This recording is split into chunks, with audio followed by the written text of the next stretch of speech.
रात का सन्नाटा था, हर तरफ सुकून था और आसमान पर बस चांद की मध्यम रोशनी। इसी खामोशी के बीच अल्लाह के प्यारे नबी हुजूर अकरम सल्लल्लाहु अलैहि वसल्लम अपने बिस्तर पर आराम फरमा रहे थे। धीरे धीरे नींद की आगोश में जाते हुए उन्होंने एक अजीब मगर नूरानी ख्वाब देखा। ख्वाब में हजरत जिब्राइल अलैहिस्सलाम तशरीफ लाते हैं।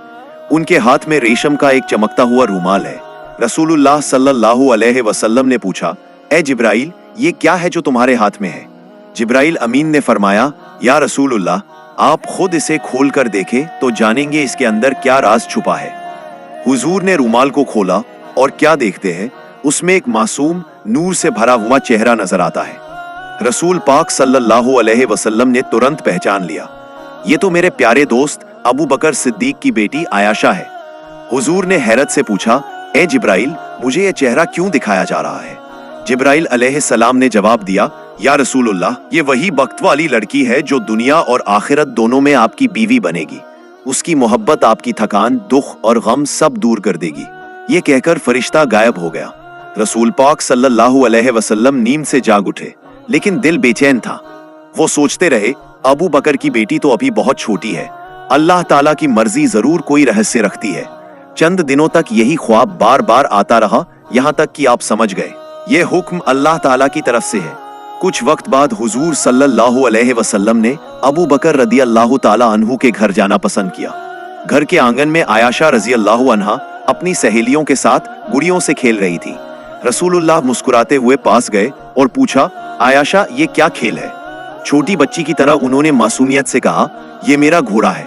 आपने हंसकर पूछा, अरे लेकिन तुम्हारे घोड़े के तो पंख हैं। आयशा झट बोल पड़ी, क्या आपको नहीं पता कि हजरत सुलेमान अलैहिस्सलाम के घोड़ों के भी पंख थे? रसूलुल्लाह सल्लल्लाहु अलैहि वसल्लम इस बात पर इतनी खुशी से मुस्कुरा दिए कि उनके मुबारक दांतों के मसूड़े दिख गए। हुजूर ने उस दिन समझ लिया कि अल्लाह ताला ने आयशा में एक खास अक्ल व हिकमत बख्शी है।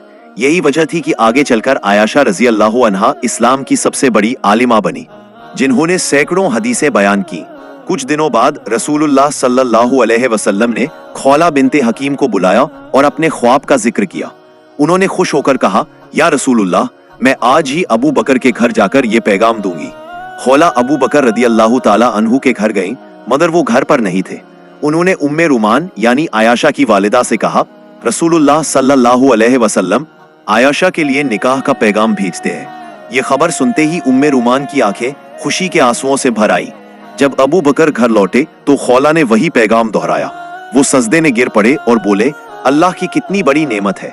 फिर थोड़ी देर सोचकर बोले, लेकिन रसूलुल्लाह तो मेरे भाई है, क्या भाई भतीजी से निकाह कर सकता है?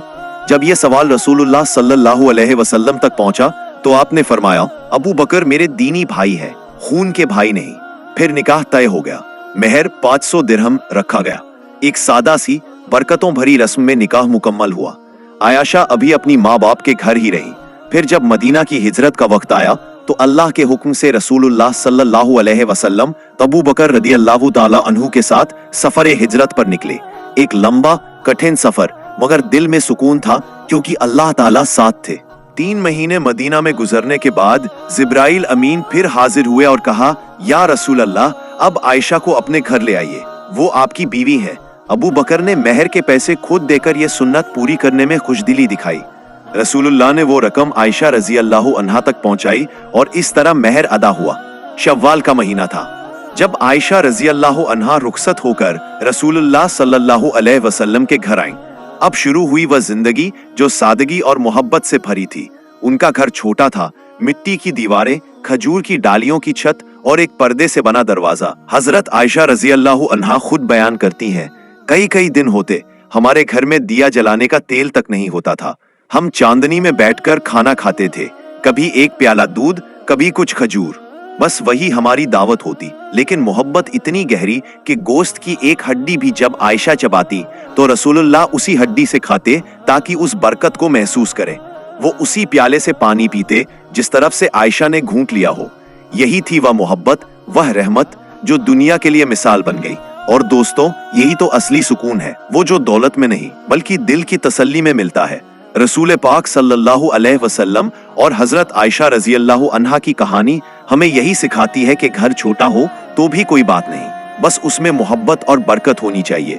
اللہ تعالی ہمارے گھروں میں بھی وہی سکون اور رحمت برسائے، آمین۔